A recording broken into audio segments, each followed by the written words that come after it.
Well, this is a very exciting moment because this is the first time we have a soulmusic.com interview. Yeah. And it's really great. That's for somebody I know, who I've known for, okay, we kind of have to do math here. I think could it possibly be 40 years? Could it be 40 years? Probably.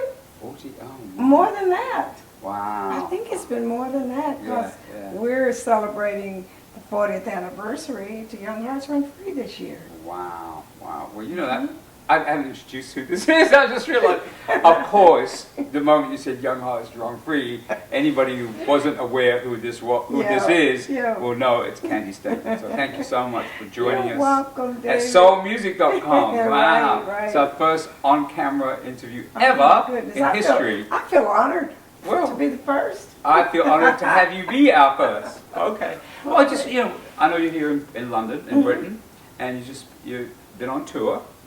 Yeah. And I actually want to start with asking you about that. I mean, you've been coming to the UK for decades. Yes. And do you remember your first visit? Oh my goodness. It was way, way back when, I think it was Stand By Your Man, Okay. when I first came over. Yes. But they really didn't know me that well. Okay. And so I was like just the beginning of them. Okay. I was just a young person, Yes. with a one-hit record, Okay. one-hit wonder. They used to call us one-hit wonders. And I came over and I did a few shows. Yeah. Yeah. And then I didn't come back for many, many years. Okay. I'm not even sure if I came back when Young Hearts Run Free was out. I think so. You think I came over? I think you came and did at least. It's been so long. You probably did at least Top of the Pops.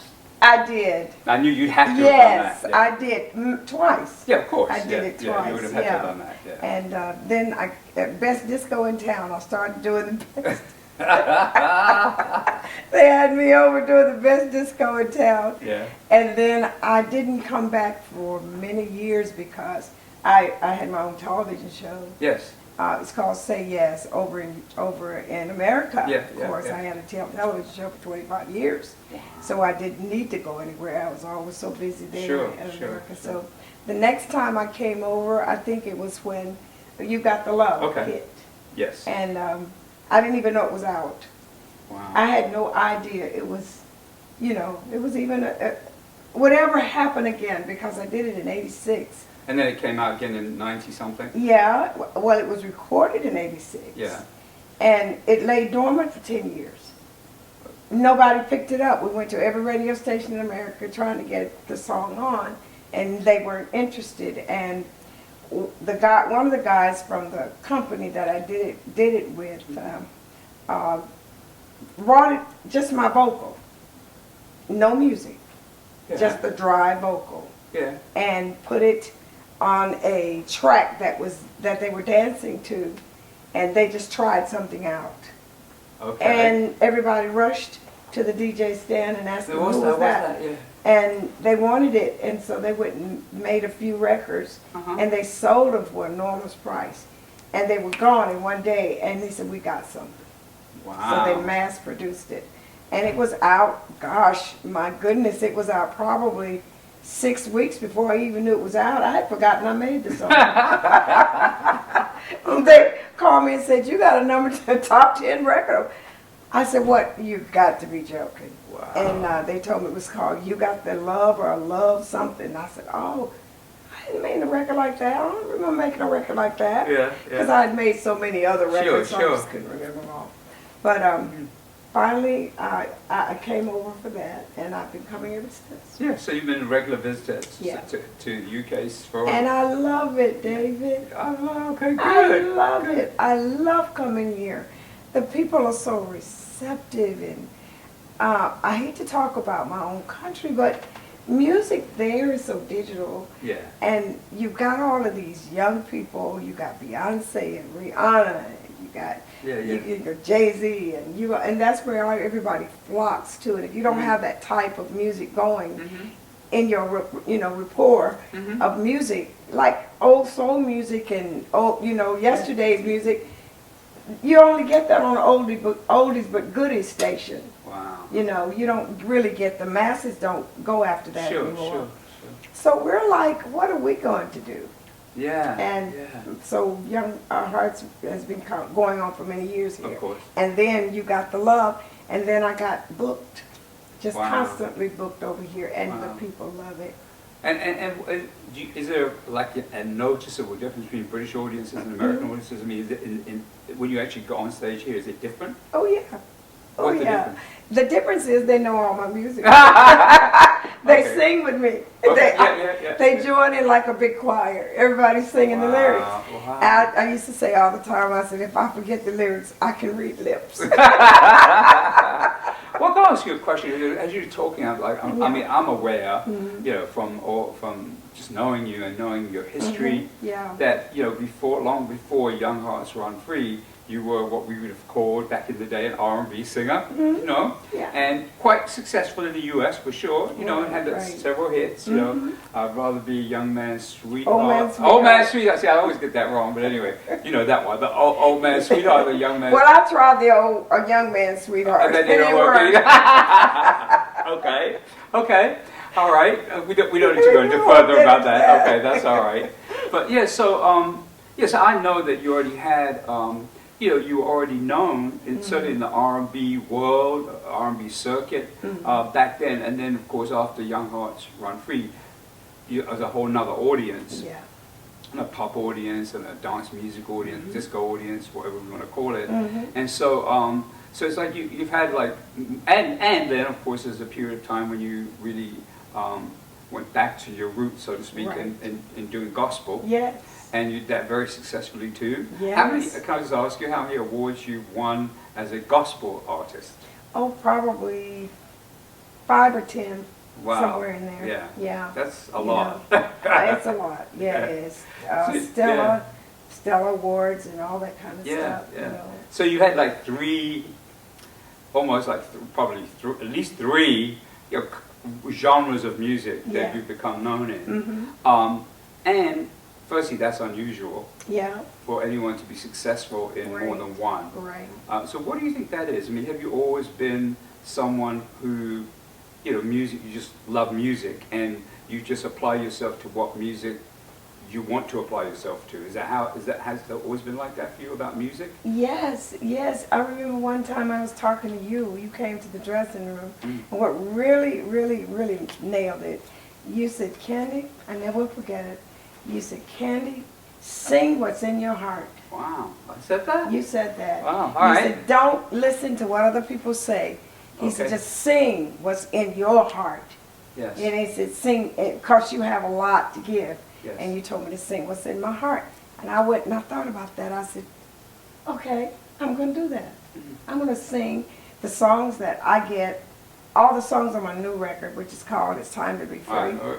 Hello. I wrote it. We don't mind showing it. Yeah, we don't It's mind okay. showing We it. can show it. It'll be Hello. out in July. Yeah, Go come up on, on iTunes. promo. I just say something before you go on. You know, back in the day, yeah. you know, we really didn't have any shame No. about promoting No. records. You say, yeah, here it is. This is it. Hello. This is it. You go buy it. Go buy it. You know, which is fine. I'm still old school like that. I think you should promote your product. You really should. It's important. You've got to. So we just put it on there. Your name is in there too. Yeah, well, because thank you give so me much for that. It was such very good kind. wisdom and Yes, advice. thank you.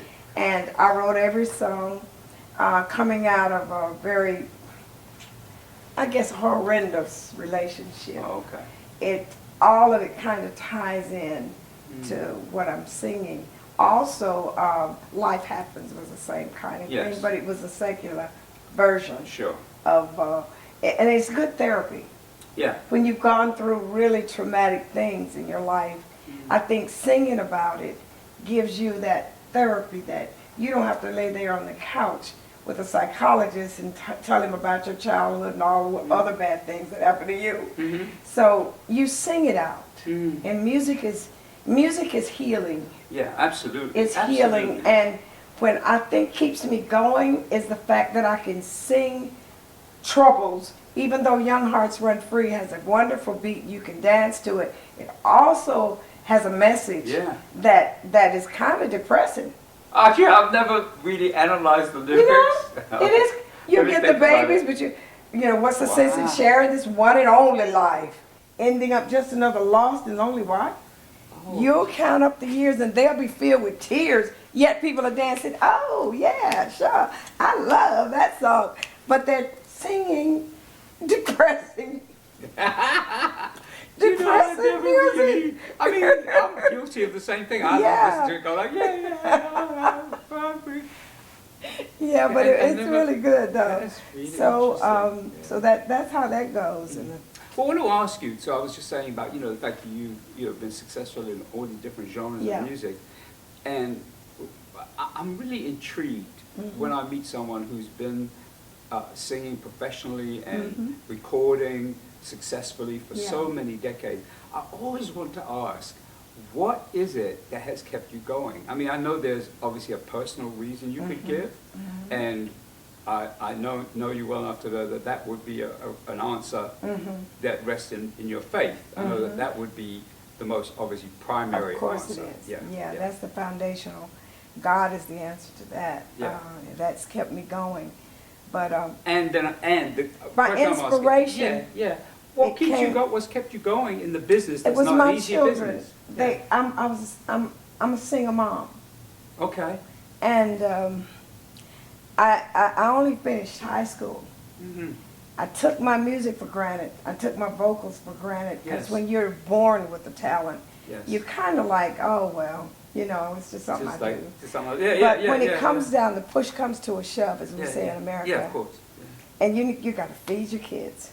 You got to give them a place to live. Yeah. And here you go, and you start singing, and people like it. And then all of a sudden, you get a break. You get introduced to Rick Hall. And Muscle Shoals, and we do 3 songs. And the first night I met him, and then it comes out on Capitol Records. And my first, I'd Rather Been an Old Man Sweetheart sells 750,000 records, just like that, because they thought I was Aretha. You ever told her that? Yeah, I told her that. The song was actually written for her. You're joking? Yeah. Really? I just happened to be in the right place at the right time. Wow. And it was written by the late George Jackson. Yeah. And he had it for Aretha, and he said, I wonder, can you sing this? And I sung it. I sung it too. And we went in that studio. He woke every musician up in Muscle Shoals that he could think of to come and play this music. I found a singer because Etta James had just left him. He was looking for a female artist. So I did that song, and the rest is history. Wow. And I was able to provide for my kids, and they kept me going. I had to send them to school, had to buy all their clothes, had to buy everything for them, their books, send them to college, the ones that wanted to go. Music, whatever they wanted to do, I was always there. So I had to be a mother. So I celebrate, this may be funny to you, David, I celebrate Mother's Day and Father's Day. Good. The mother and the father. Well, I gotcha. So it was really like necessity. Yes, it was out of pure necessity. Wow. It was something I was pushed into, not something that I craved or wanted to do. It was because, okay, I can do this, and I'm going to do this because this is going to make me a living. It's going to help my kids. It's going to send them to school. It's going to keep a roof over our heads. So regardless of what comes or goes, tenacity, I had that push, that drive to live, that drive to do everything. You couldn't stop me. I was unstoppable. Well, you still are. Yeah, well. You are. I mean, how do I know that? It's because you're sitting here and you just did, 5 shows in different parts of the UK. You do London show tomorrow night. And I mean, that tenacity. So actually, probably you've answered the question in that one word. Right. Because you haven't stopped, you haven't given up, even in the face and don't plan to. Yeah. Well, all right. Okay. All right. Don't plan to. Okay. Good. As long as I'm Me neither. Me neither. I'm right there with you. I'm telling you. Yeah. And it's all in your mind. People wondering, well, you're 76 years old. Why are you still out here singing? And why aren't you? Well, I'd say I didn't know that. Yeah, well, I am. Okay. And I've got grown children. He's one of them. My son's over there, and he can prove it. Okay, yes. But I started young. I started at 19. Had my first child at 19. Yeah. And I'm out here on the road, and it's the mindset. Yes. People have to understand the mind is the one that keeps you young or keeps you old. I've got friends right now that tells me, I don't guess you know how old you are. I said, well, I guess I do. But when are you going to sit down and just act your age? I said, I'm acting my age. Chronologically, I'm 50. That's funny. I used to tell, I kind of got stuck around 36. Yeah, okay, good. That's a good age. Yeah. I've got a sign on my refrigerator that said, claim an age and stick with it. Okay. You mentioned Aretha. I remember many years ago, I can't remember what age she was, but the Jet magazine interviewed her, and they said, well, how old are you, Miss Franklin? She said, and she was at least 14 years older than what she said. She said, I'm 36 and holding, or 32 and holding. I'm like, I don't know what you're holding, whatever you're holding. You ain't 32. Yeah, right. But I get it. I know. It is in the mind. It's in the mind. It's how you think. You can think old. You can think. And then you might as well give up when you start thinking old. Oh, I got a back. Oh my God, my knee.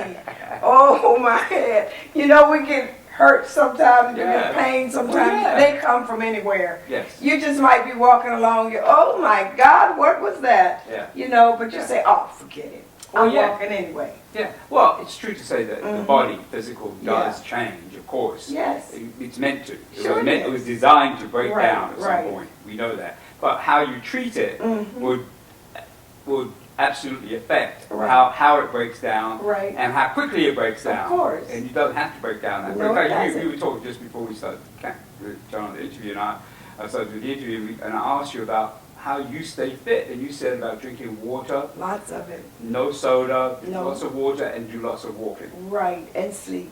Sleep, well, yeah. Get your proper rest. Yeah, that's that's very very important. Yeah. And you also said the energy of doing shows. Yeah. Well, I gained maybe a couple, 2 or 3 pounds, but I jumped it off. Within a week or so, I'm back down to my weight. Okay. All right. And so, so I think you answered my question about tenacity is really what's kept you going, and faith. I mean, faith as well as your tenacity. But I mean, I'm just intrigued, the kind of business that we're in is not easy. For even the most successful person, megastar, whoever, it's just not easy. So how, dealing with the business part of it, how have you been able to survive through all the changes, when we started, oh God, we had were 45s and LPs, and then at some point we went to 8 tracks. Well, except you remember the 78? Well, yeah, I do. 8 tracks, we had 8 tracks. The people, when you talk to people, they're like, what's an 8 track? 8 tracks, what was that? The thing you put in your car, if you had a car. 8 tracks. You put all the music on 4 tracks, including the vocals. Yeah. Oh, you mean recording? Yeah. You all stood in the room together, and right in the middle was a mic, and everybody else was around playing. Yeah. And if one person made a mistake, you had to do it all over again because you couldn't punch them in. No punch-ins. No punch-ins. And it certainly wasn't auto, whatever they call it. Auto-tune. Auto-tune. You better sing. You better sing. Or people can get away with a lot these days that they couldn't get a lot. We would get beer bottles thrown at us in the chitlin circuit. Are you serious? Yes, I'm serious. I remember one time the organ player had the duck. He was playing something and they had gotten drunk. You know about the chitlin circuit, right? Yeah, I never went on it, but I know about it. I got a chapter of that in my book. Wow. My book is coming out in October. Oh, good. What's it called? Young Hearts Run Free. Good. It's my autobiography. Yes. It's coming out in in October, probably before the 2016. I get it right. I gotcha. Right. It's over. It'll be out, and it's so David. Wow. And now this is your second. You've written more than one book, haven't you? I wrote a small book. Okay, so this is your full. This is I tell all. This is the okay. Tell all. Oh wow. Is there anyone you have to worry about suing you? No, because it's true, and I've got witnesses. This is my story. This is tell your side of the story. If you want to write a book, go and tell on me. Yeah. Whatever you want to write. But this is my side of the story, and this is true. Yeah. I don't write lies. Good. Well, everything is going to be the truth. Some of them might deny it. Well, of course, you know that. She's lying on me. I didn't do that. Oh, I got people that were there, that saw it, that would testify under oath. Yes. Well, you know, I have a couple of stories like that Yeah. myself. You know, at some point I'm going to do. I've been working on some version of my memoirs, not my autobiography, my Do memoirs. it, David. Yeah, the thing is, but there are a couple of things I have to be careful because people are not alive anymore, Yeah. and they can't say it's not true. Right. But I know. But again, I also have witnesses. Yeah. So, and there's one in particular that's a little sensitive because it involves someone who switched from being, I'm going to kind of, what you call I this? think I know who you're talking about. Someone who was originally secular and then became non-secular. Mm-hmm. And that's a funny story about this particular individual. Yeah. And I know that when this person reads, if I actually put this in there, they'll say, no, that's absolutely not true. Right. But it was true, and we had a photographer there. Right. Fortunately, the photographer didn't take any photographs, which is good. Yeah. Because, but you know, there's things like that, and, and Yeah. I thought about it, I said, well, do I really want to tell that? Because, you know, I mean, nothing bad happened, but what got said. It's your truth. Well, and it is, and I was It's there, and the your person truth. was there, the photographer was there, And, so, and that's what sells books when you tell the That's whole true. story. Well, I can't wait to read I it. call names. Oh. I call exactly what they did. Okay, I'm calling you did it. Well, yeah, if you You did did it to me. and you can't say you didn't. And you can't say you didn't do it. Yeah.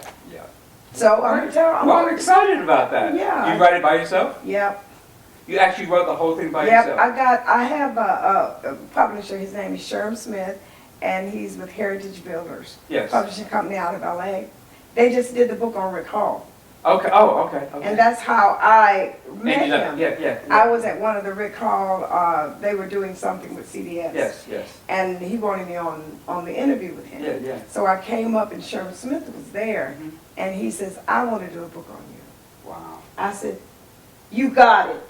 Okay. I've been looking for somebody like you to do a book on me. I tried writing my own book, and it just wasn't quite, wasn't gelling. Right. And he's had himself, he's an author. Okay. So he's had a New York #1 bestseller himself. So he knows how to put the literary stuff together to make it really read. Vivid. And then he doesn't take my personality out of it. Good. That's the Now, thing see, I that's like the thing about that's it. very tricky Yeah. because when someone writes with Right. Yes. you in any way, Mm-hmm. to keep the voice of the person Right. is You got very challenging. It's very challenging. Because you're not that person. Right. You're the person writing with them, and you've got to make sure their voice is heard because it's their book. Because Rick Hall told me that he had someone else to write the book, help him write the book.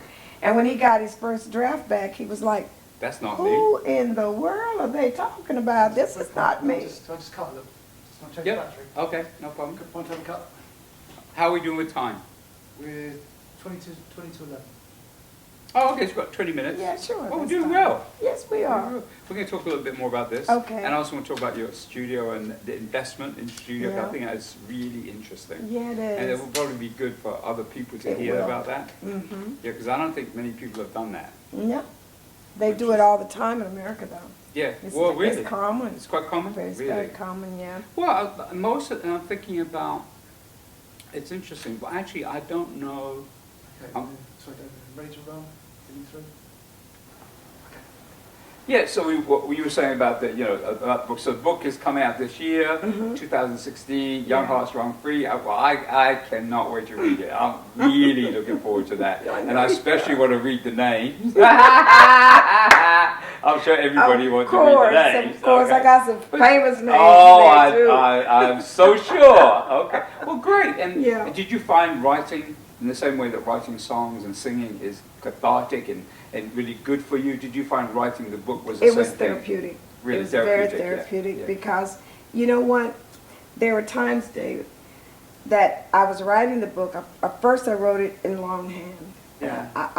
It seems like my hand takes on It takes a it's life of mind itself. of itself. Life of its And own, it just yeah. goes to writing, and things just come when I write myself, and then I read it back to Sherm, and he records it, and then he puts it in literary form. Wow. And I was there. It was one incident where one of my exes, we were doing a show. This is just an excerpt in Las Vegas with Ray Charles. I was in Las Vegas with Ray Charles, And he got angry at me. He was very, very abusive, very abusive. And he couldn't find me one night. And then I finally walked out of the auditorium because I hadn't seen Ray's show. I'd always spent time in the dressing room with Ray talking to him all night until we did the show. And then I said, I'm just going to watch his show tonight. So I just got hidden in the audience. He was looking for me, and he'd already been drinking, and he was probably high on something. But he, when he came up, where were you? And I said, I was in there watching Ray. He says, let's go upstairs. And I went upstairs with him, and he pushed me on the elevator, took me all the way up to the 20th plus floor, and he pulled a gun on me. Oh, no. He pulled a gun on me, and he says, I'm going to kill you tonight. You don't embarrass me like this. You saw me looking for you. I said, well, I wasn't going to say call your name because he was doing a show. It wouldn't have been respectful. And so he says, I'm tired. I'm just, he went to cussing and going on. And then he said, I know what I'm going to do. I know what I'm going to do. I ain't going to shoot you. It'd make too much noise. I'll tell you what I'm going to do. He picked me up, and there was a balcony. Oh, no. Right out from my suite. And he picked me up and put me in his arms like this. He was a big guy. And held me over the balcony. Oh! And said, if you even cough, I'm going to drop you. That would have been like 22 floors. I would have been like a scrambled egg by the time I reached the cement. And I'm standing there, I'm lying there, I am like shaking. I'm like, what in the world am I going to do? Oh, Jesus, what am I going? I'm getting ready to die. That's what I was thinking. And then I just got to thinking. I said, I got to think of something. I said, Lord, you got to help me. And then I said, Jimmy, have you ever thought about where you are? He said, what are you talking about? Where? I said, this place is mafia owned. Yeah. I said, and I'm on the billboard outside. Can you imagine the papers in the morning saying Candi Staton was thrown from the balcony of her hotel room by her husband? And you got to get out of Vegas, and you won't make it. That was smart, wasn't it? Yeah. I don't know how your mind... Pull me in. He said, no, I better not do that. And I was so exhausted. I just went, at that point, I had no feelings. I was like numb. I was just numb. I didn't even care anymore. I just went and got me a couple of pillows, laid on the bed. He pulled the gun out again. He put it to my head. I said, well, Jimmy, just shoot me. I said, my life ain't worth living no way. Just go and get it over with. You gonna shoot me, shoot me. Just get it over with. And do you know I went to sleep? In all that chaos, I just was so exhausted I fell asleep. When I woke up, he wasn't there anymore. And he was gone. And I got up, it was about 8 o'clock the next morning. And I took a shower, I ordered breakfast, and I heard the key open and he came in as though nothing ever happened. What? Yes. Hey, why didn't you order me some breakfast? What? Oh, hi. How you doing today? You look cute today. Why didn't you order me some breakfast? I'm like, you are crazy.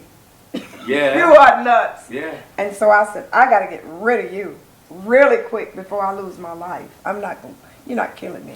So that's just an excerpt of some of the stories in that book. Well, I'll ask you two things. First, when you were writing it, did you have to relive it? I cried. Of course. I was lying there that morning, and I was writing. It was early. And I said, how in the world did I take this? Yeah. What was wrong with me? And tears just streaming down, and I'm just boo-hooing. I'm just crying. And I finished that when I was at my daughter's house. And she walked in and she said, Mom, what you crying for? I said, I just wrote about Jimmy. I just wrote this chapter. And I said, that's just horrible. How can anybody live like that? And so she said, you need to quit writing. She said, if that's going to take that kind of effect on you, you just need to quit writing for a while. I said, no, I can't do that, Sanders. I got to get it out. I thought I got it out. I thought I'd gone. I thought I'd forgiven him. But I realized I hadn't. I hated him that morning. Yeah. And then I had to forgive everybody. Yeah. You know, eventually you will. You'll have to forgive. Wow. But that's just an excerpt of the book. Wow, wow. Well, the next thing that occurred to me as you were telling the story is what a great film it would be. Wouldn't it be a great one? Well, yeah. Mm. Yeah. Well, let's have it be a best-selling book, Yes. and then let's have someone turn it into a film. Into a movie? Because that's like, Oh, that's just one of them. okay. I got 3 more. Okay. Worse than that. Worse? Yeah. The beat, Yeah, the beat. well, that's probably the worst, Right. but I got some, you know, almost on that same level. Wow. You know, every time. I mean, I've been. Well, you mentioned that this album, Time to Be Free, is a reflection of something you've been through yourself. Right. So a couple of things I want to give you an opportunity to talk about it because you know, like I say, old school, we promote, we promote, Yeah. right, promote. So just share with us a little bit about the album. One thing before you do that is you mentioned to me, and I asked you where you recorded it, and you mentioned having your own home studio, and with your son, and I just really. I think that's so amazing. You just say a little bit about how you decided you decided at some point to do that. Can you just say a little bit actually, about that? Marcus came up with the idea. Okay. He's very he's a techno genius almost. Techno genius, okay, Yeah, all right. he Is he loves blushing? it. He's in the room. We're just looking to see if he's blushing. He's not blushing. So he came It's up okay. and he was saying, he said to me one day, he said, Mom, why don't we just take the money that we're spending on other people's studio and invest in our own? And we can buy certain, things. Sure. Equipment, boards, and Yeah. and all that stuff that goes into studios. We can buy it ourselves, and I can read and learn. He learned. He self-taught himself, and now he does it. He's an expert at it. He's amazing. And how long have you had the studio now? Oh, about since in the 90s. Wow. Yeah. And have you recorded everything there? Yeah, pretty much. Amazing. Yeah. And Yeah. so I think I think before we turned on, we started rolling tape, but it's not really tape anymore. But before we started the interview, I asked you about whether you go from your living room into the studio, and we were joking about you don't quite do that. And then I think I was saying if you did that, you spend all day there. I would. It would never go anywhere. I would. But I live about 40 minutes from the studio. Well, talk to us a little bit about the music, what people can Let me expect just to see hear. this. The one. Well, first one is called "Stand Up, Shout Out, Hallelujah." It's house beat. It's kind of like what do you call it? You Got the Love. Yeah. Type Yeah. stuff. Yeah. And the next one is You Got the Love. Marcus is mixed. He mixed this one. Okay. Everybody else has mixed it, so we decided to mix Might as our well own. Yeah. So, and then there's another song on here called "Whatever You Don't Master Will Master You," Wow. and that's the subject within itself. That'll Yes, preach. it is, isn't it? That sounds like a whole other book, It by the way. is. Yes. It'll master you. So it's about drugs and all that kind of stuff that people get involved with, and they can't seem to deal with it. Get so through it, yeah. that's a good one. And then I got another one. It's a calypso type of nice. Nice Like irony, reggae kind of. reggae type of song yeah. called. Some call it Mercy. Okay. But I call it Grace. And then the title cut is "It's Time to Be Free." So that one is it's more like it's just a funk type of straightforward nice song. So it's time to be free. And then another one, Marcus came up with this with the track for this one. Yes. It's called "It Makes Me Want to Holler." All right. It makes me want to holler because there's so many things in the world that's going on that I can't do anything about. Yes. I can't change the laws. Right. People are killing each other. Yeah. Terrorists is out there. Everything. You don't ever know what's going to happen tomorrow, and you can't do anything but holler. We call it just holler. I think somebody else had a song out that's had holler in it. Well, Marvin Gaye. Marvin Gaye, makes me want to holler. Throw out both my hands. Throw up my hands. The Inner City Blues. Right. It's Your Season. It's in there. It's kind of like a disco type of. This is a song to God I wrote. Personal. This is so personal. I love you more today than I did yesterday, and I love you more tomorrow. That's that song. It has a really nice beat.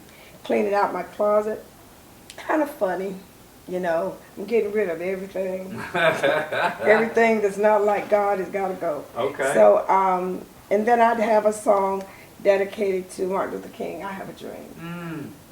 Did you ever meet him? No, I never met him in person.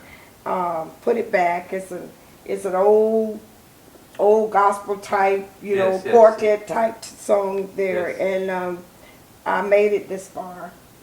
This is a song that I woke up one morning and I had, I'll tell you because you're my friend. Okay. I had plantar fasciitis in one of my feet. Do you know what that is? No, it sounds Oh, horrible. it's horrible. What is it? You can't walk. It's something in your heel, and it just hurts. If you put your foot on your heel on the. A lot of people out there know what I'm talking about because this, you know. Look at him. He knows.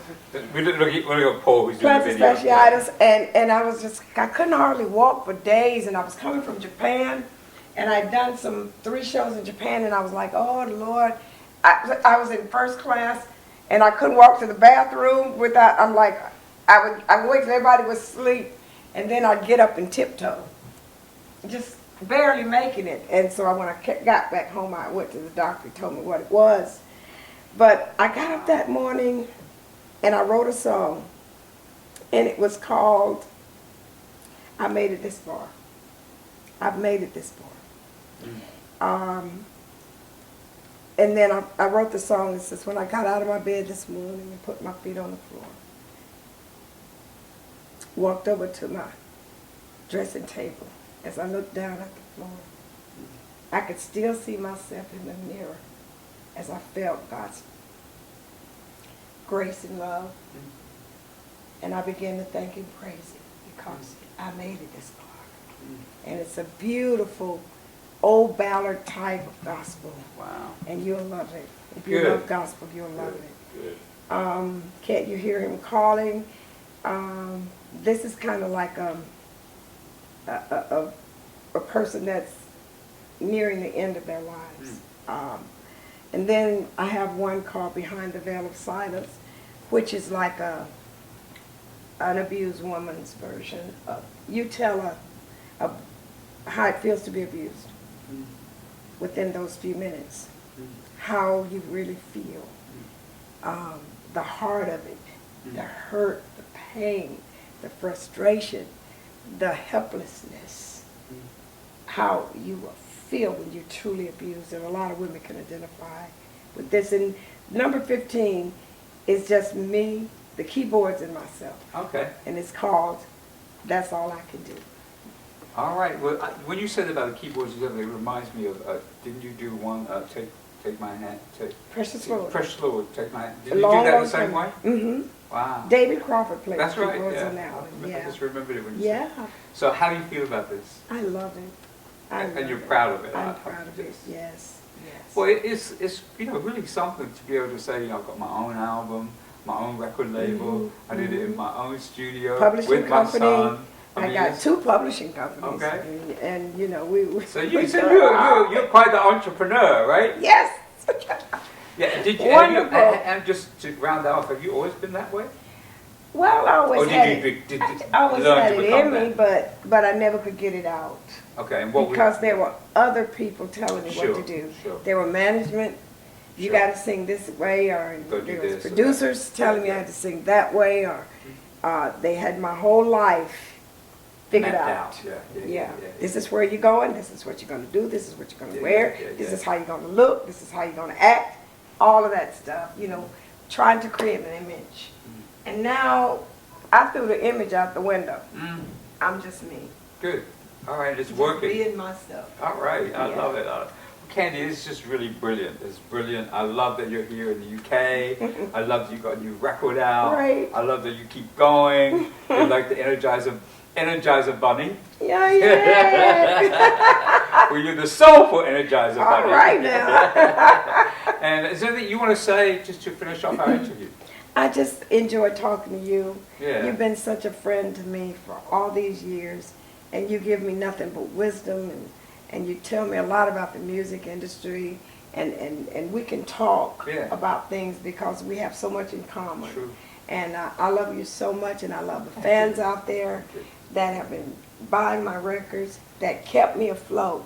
Yes. When the other people in my country would like kicked us to the curb, Europe and the UK picked me up, and they began to buy records and they began to support me, and I just love you so much.